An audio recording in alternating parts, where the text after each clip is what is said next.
CES used to be the biggest tech event of the year. Every January, almost 5,000 companies and 180,000 people descended on Las Vegas for the biggest industry trade show in the world. Every electronics company you've ever heard of is there, along with thousands of others that you haven't. Except for Apple, and that matters a lot. Apple never had a booth at CES. Instead, the company would offer a keynote at the annual Macworld Expo, an event dedicated to all things Mac.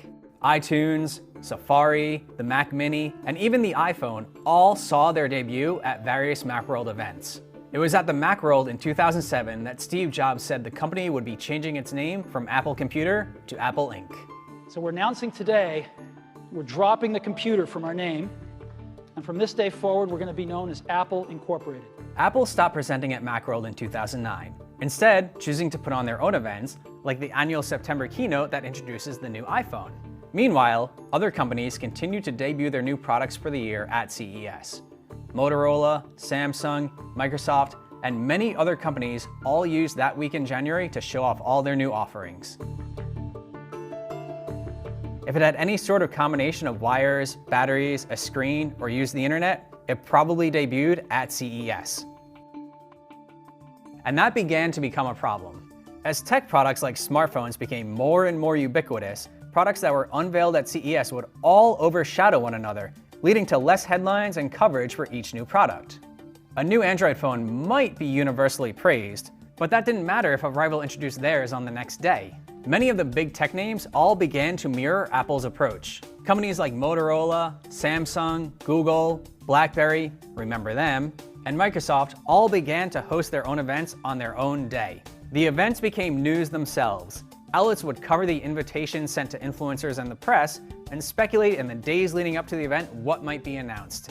By choosing a day a company knows nothing else will be announced, executives can count on many of the big tech headlines and stories being solely about them.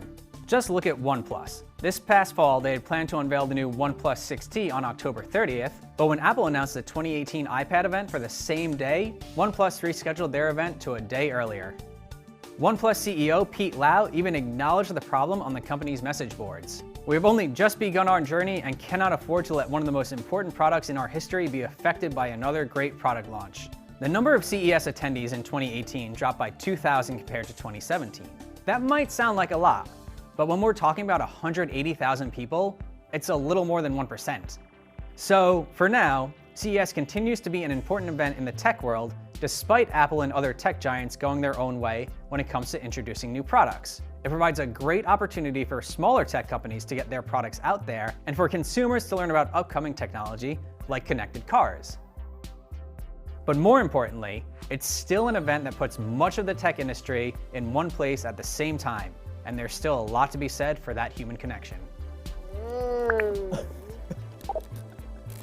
Oh.